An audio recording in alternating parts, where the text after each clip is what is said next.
love, and it can be used for positive love. We saw yesterday, Demas has forsaken me, having agaped this present world, having loved this present world. Okay, so that's not positive, that's negative. All right, now if you look at Romans chapter 4 verse 1, Romans chapter 4 verse number 1, read for me. What shall we say then that Abraham our father, as pertaining to the flesh, hath found? Take note of the word flesh. As pertaining to the flesh hath found. Then the same person who said, what shall we say then concerning Abraham our father, as pertaining to the flesh has found, he now says in Romans chapter 8 verse 5, Romans chapter 8 verse number 5.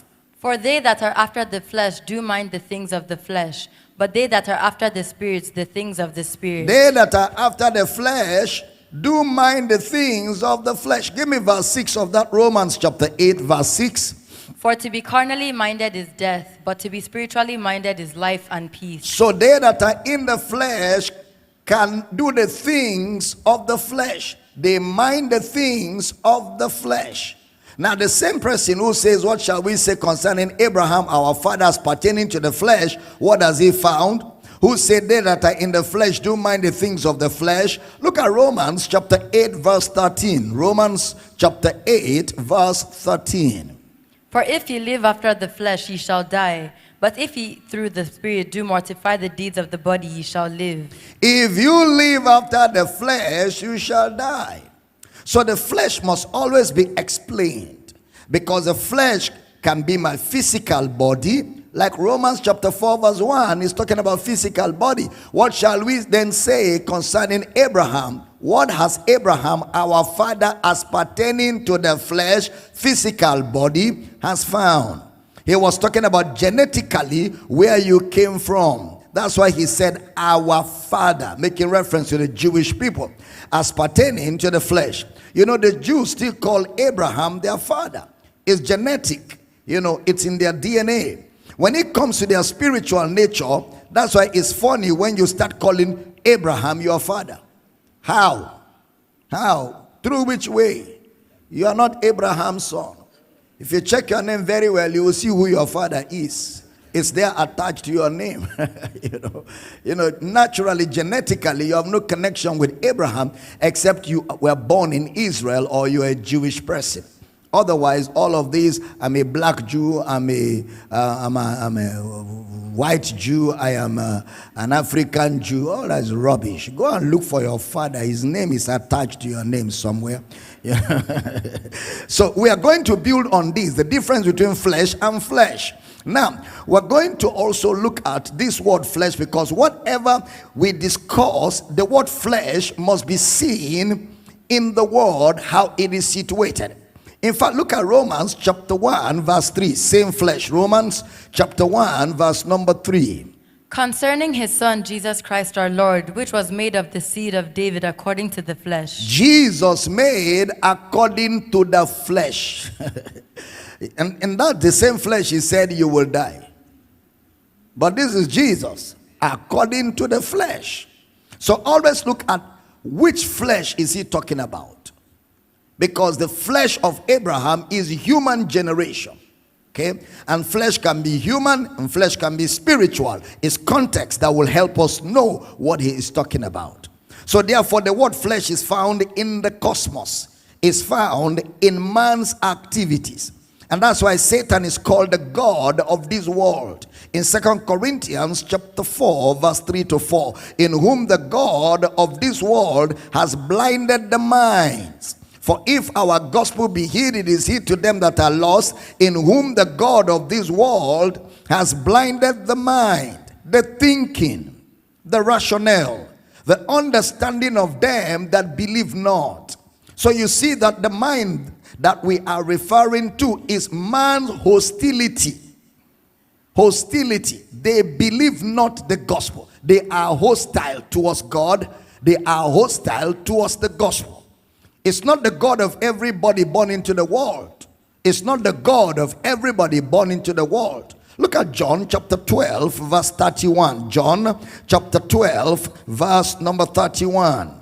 Now is the judgment of this world. Now shall the prince of this world be cast out. The prince of this world be cast out. John 14:30. John chapter 14 verse number 30. Hereafter I will not talk much with you, for the prince of this world cometh and hath nothing in me. He cometh and he hath nothing, or he found nothing in me. We will understand a bit of that as we study the temptation of Jesus. He came, he found nothing.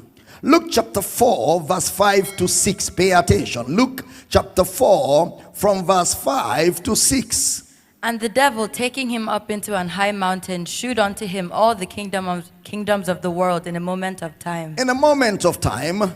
And the devil said unto him, All this power will I give thee, and the glory of them, for that is delivered unto me, and to whomsoever I will I give it. In a moment of time is the word to underline. In a moment of time. That word there is the word stigme in the Greek. S-T-I-G-M-E. In a moment of time.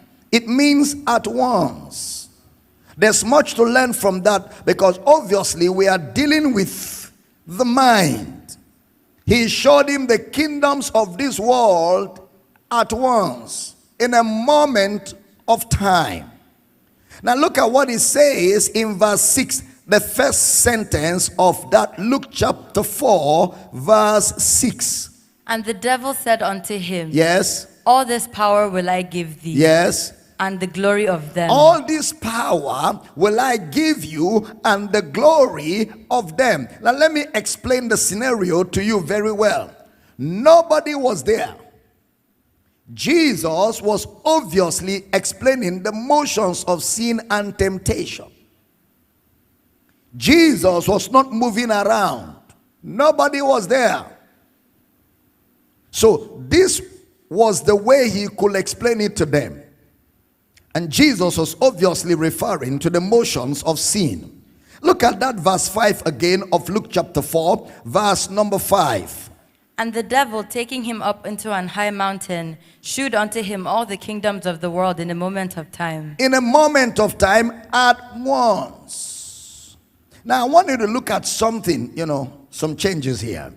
When he said the kingdoms of this world, he's not talking about the cosmos.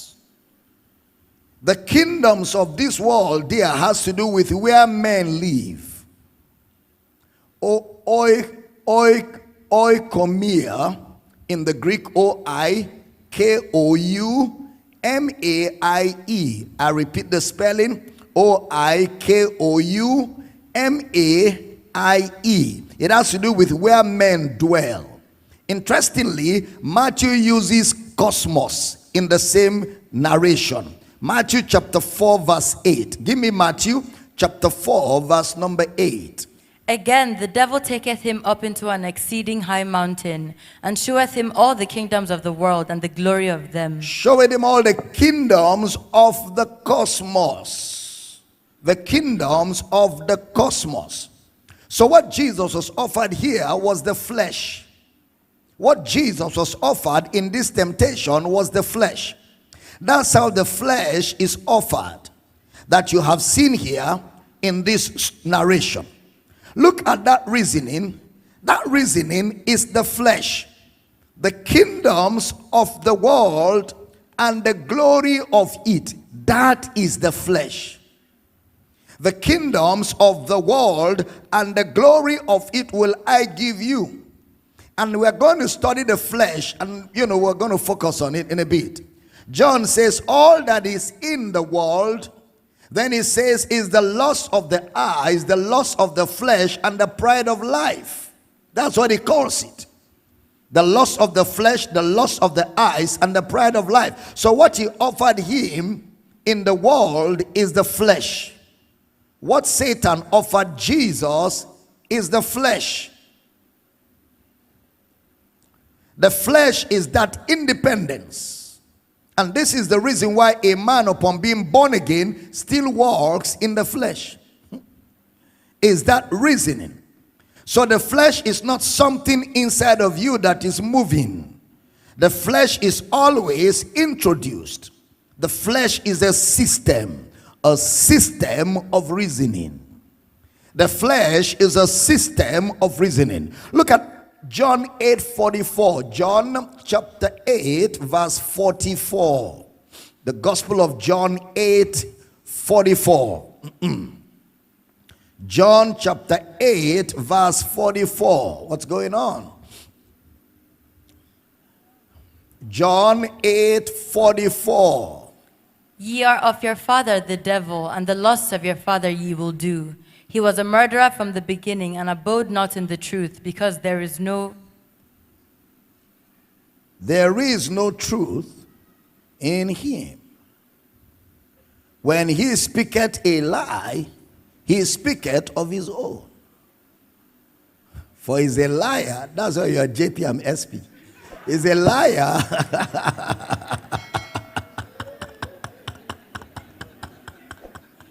He's a liar and the father of it. Never mind. This is a very technical area because there is something we have to make a distinction of, and I will try to, look at it in a few minutes in the course of this teaching. Now look at temptation the way James explains. It's like you are tempted, you are drawn away. That means, is it every desire that is a strong desire in a man? Huh? No? No? No? You're sure? You know? Is it every desire in a man that is a strong desire? No. Okay. So is the word epitome. Strong desire. Epitome. E-P-I-T-O-M-A-I. Did Jesus have a strong desire? Strong desire. Okay, put it somewhere. You will mark it in a few minutes. Because once you say a strong desire, that already predisposes you to the flesh. Yet he was tempted at all points. So we must be able to see temptation as human and not sinful. And we must also see that disposition of a temptation that is not just human, but is also sinful even before the sin is committed. You didn't hear that? Let me go through it again. You must also see that disposition of a temptation that it is not just human, but is also sinful even before the sin is committed. Now let me repeat. Jesus was also tempted, and James was the only one that gave us the motions of sin. He told us every man is tempted when he's drawn away of his own laws and enticed. Question: is every temptation a function of lust? Think. Is every temptation a function of lust?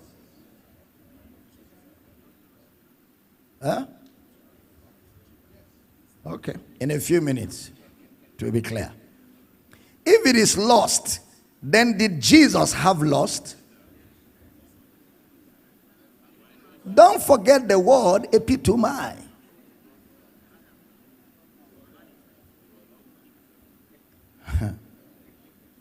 Is every desire a strong desire?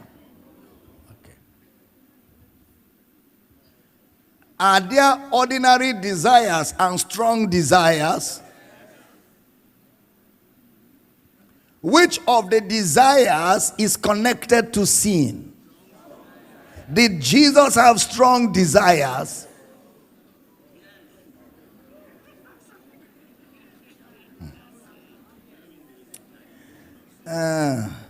But Jesus already told us that the prince of this world came to him and found nothing.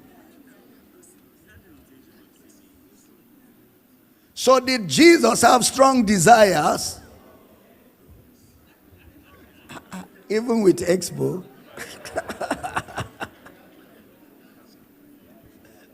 Okay, was Jesus' temptation special?